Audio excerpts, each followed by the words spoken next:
Assalamualaikum warahmatullahi taala wabarakatuh.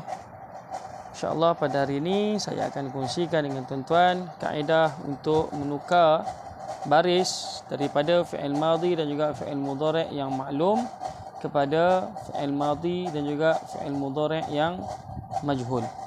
Fi'il yang maklum iaitu fi'il yang diketahui pelakunya ataupun yang disebut pelakunya. Yang kedua, fi'il yang majhul, iaitu fi'il yang tidak disebut pelakunya.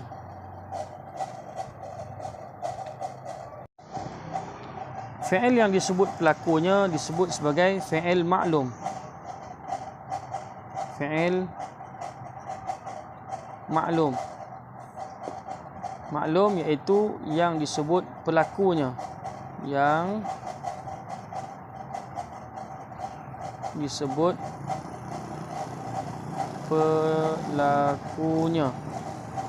Yang kedua, fi'il majhul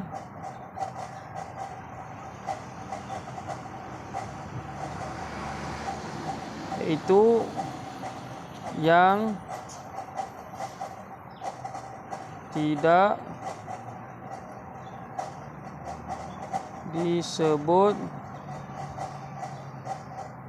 pelakunya. Baik, sebagai contoh kita ambil untuk fi'il yang maklum. Fi'il yang maklum daripada bentuk fi'il madhi. Madhi bukan maksud madhi iaitu peristiwa yang telah berlaku ataupun perbuatan yang telah berlaku. Contoh kita katakan kharaja.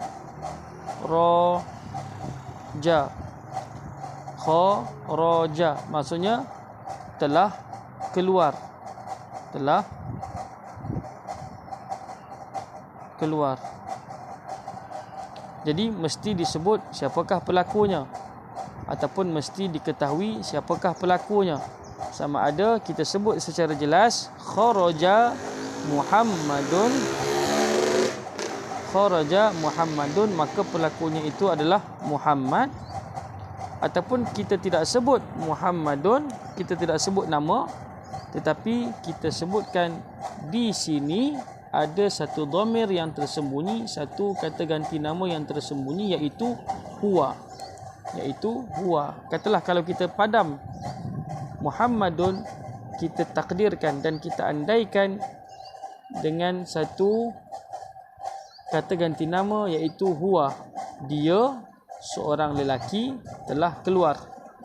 Dia seorang lelaki telah keluar. Jadi yang keluar tu siapa? Dia. Di situlah adanya disebut sebagai kata ganti nama dalam bahasa Arab. Dia seorang lelaki disebut sebagai huwa. Jadi maklum, diketahui dan juga disebut pelakunya. Sama ada disebut nama secara jelas Muhammad ataupun disebut dengan kata ganti nama sahaja, iaitu huwa ataupun dia seorang lelaki. Itulah yang dikatakan sebagai fi'il yang maklum ataupun disebut pelakunya. Itu untuk contoh fi'il madhi. Manakala contoh untuk fi'il mudhari'. Contoh untuk fi'il mudhari', dia telah keluar, kita ambil fi'il mudhari' yakhruju. Yakhruju. Yakhruju. Kita terjemahkan sedang keluar. Dia mesti dimaklumkan ataupun mesti disebut siapakah pelakunya. Pelakunya di sini kalau kita sebutkan secara jelas, mungkin kita kata Muhammad. Yakhruju Muhammadun, sedang keluar oleh Muhammad. Atau kalau kita tidak mahu sebut Muhammad secara jelas, kita mesti andaikan ada satu kata ganti nama yang tersembunyi di sini, iaitu dia. Sama juga dia. Ataupun dalam bahasa Arab huwa lah. Huwa. Jadi kesimpulannya, pelakunya itu dimaklumi ataupun disebut secara jelas Muhammadun, ataupun secara tidak jelas iaitu huwa, iaitu tersembunyi di dalam kalimah yakhruju. Apapun itulah yang dikatakan sebagai fi'il yang maklum, iaitu fi'il yang disebut pelakunya sama ada secara jelas dengan nama ataupun secara tersembunyi dengan dhamir yang tersembunyi pada perkataan fi'il tersebut. Untuk contoh fi'il majhul pula yang tidak disebut pelakunya, barisnya akan berubah daripada kharaja kepada khurija. Kalau kita ambil madhi, kharaja daripada yang maklum jadi kepada khurija. Kalau kita sebut juga nama ataupun diletakkan nama di sini, maka nama ini bukanlah sebagai fa'il, bukanlah sebagai pelakunya, tetapi sebagai mangsanya. Contoh kita kata Muhammad, kita letak juga nama Muhammad. Khurija Muhammadun. Terjemahnya apa? Telah dikeluarkan. Telah. Kenapa telah? Kerana fi'il madhi. Telah dikeluarkan.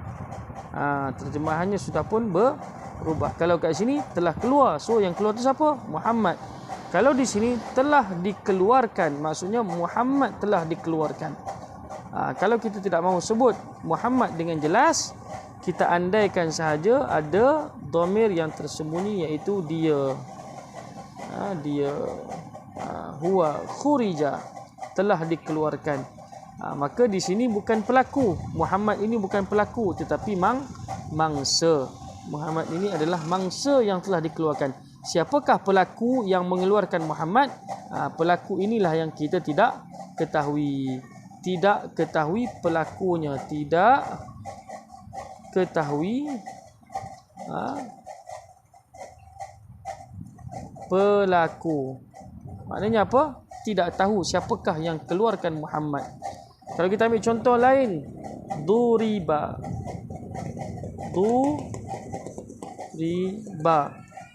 Muhammadun, telah dipukul Muhammad. So siapakah yang memukul? Tak tahu, pelakunya tak tahu. Tapi yang dipukul itu adalah Muhammad. Siapakah yang memukul Muhammad? Itulah yang dimaksudkan tidak diketahui, majhul pelakunya. Itulah yang dikatakan fi'il yang majhul. Contoh untuk fi'il mudhari' pula,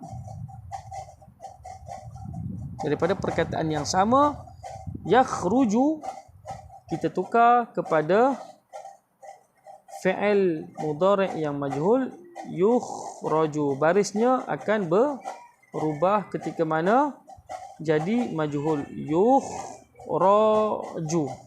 Yukhraju. Okey, untuk mudhari' pula, daripada yakhruju maklum, kalau kata fi'il mudhari' yang majhul, maka barisnya berubah daripada yakhruju kepada yukhraju. Maka terjemahannya bagaimana? Sedang ataupun akan. Fi'il mudhari' membawa dua maksud, sama ada sedang ataupun akan. Dikeluarkan. Akan dikeluarkan. Siapa akan dikeluarkan? Kita sebutlah. Contoh kalau kita sebut secara jelas, Muhammad. Contoh kita kata nama Muhammad. Sedang ataupun akan dikeluarkan Muhammad. Siapa pelaku yang menyebabkan Muhammad dikeluarkan itu? Pelakunya itu tidak disebut. Itulah yang dikatakan majhul. Majhul maksudnya yang tidak disebut pelakunya. Yang disebut hanyalah mangsanya sahaja. Okey, sekarang ni saya nak sebutkan kepada tuan-tuan kaedah yang mudah untuk kita mengenali fi'il itu maklum ataupun majhul. Bagaimana fi'il itu maklum ataupun bagaimana fi'il itu majhul. Senang sahaja. Untuk maklum, barisnya seperti biasalah. Kalau fi'il madhi, kharaja. Kharaja. Fi'il mudhari' yakhruju. Ketika mana fi'il majhul, maka diubah. Baris untuk huruf pertama mesti berbaris depan. Khu. Kalau kharaja, dia akan tukar baris huruf pertama akan berbaris depan khu. Baris sebelum akhir mesti baris bawah, khurija. Maka kaedahnya apa? Kaedahnya huruf yang pertama untuk fi'il madhi yang majhul huruf yang pertama mesti berbaris depan, huruf sebelum akhir mesti berbaris bawah. Bawalah berapa huruf sekalipun untuk fi'il madhi yang majhul, dia punya kaedah dia, huruf pertama mesti berbaris depan, huruf sebelum akhir mesti berbaris bawah. Okey. Baik, sebagai kesimpulan mudahnya, kita letakkan satu kaedah bagaimana nak jadikan fi'il madhi itu daripada maklum kepada majhul, dan juga fi'il mudhari' itu daripada maklum kepada majhul.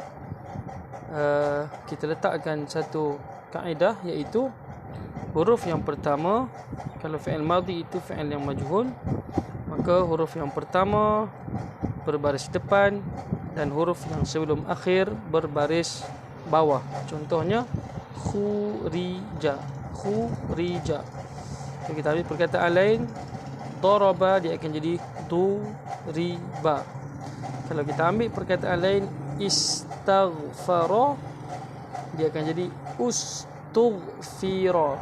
Huruf yang pertama berbaris depan, huruf sebelum akhir berbaris bawah.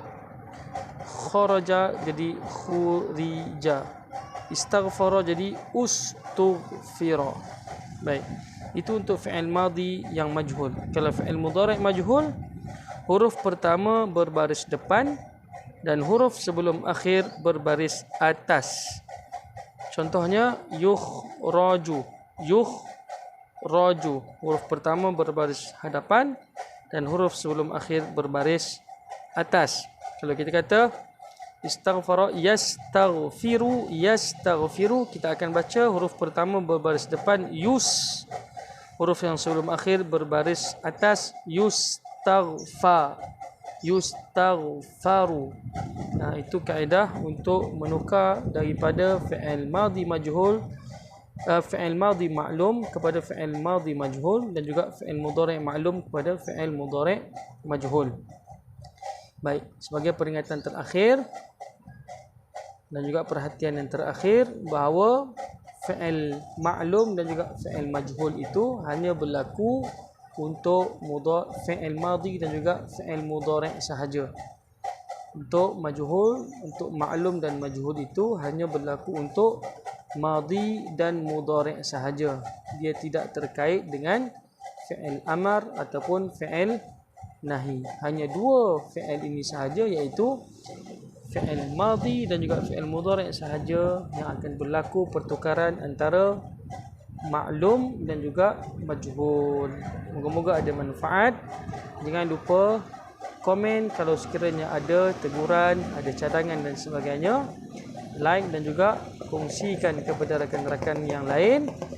Moga-moga pahala kita akan mengalir sehingga kita bertemu dengan Allah Subhanahu wa taala. Dan yang terakhir, jangan lupa untuk subscribe. Assalamualaikum warahmatullahi taala wabarakatuh.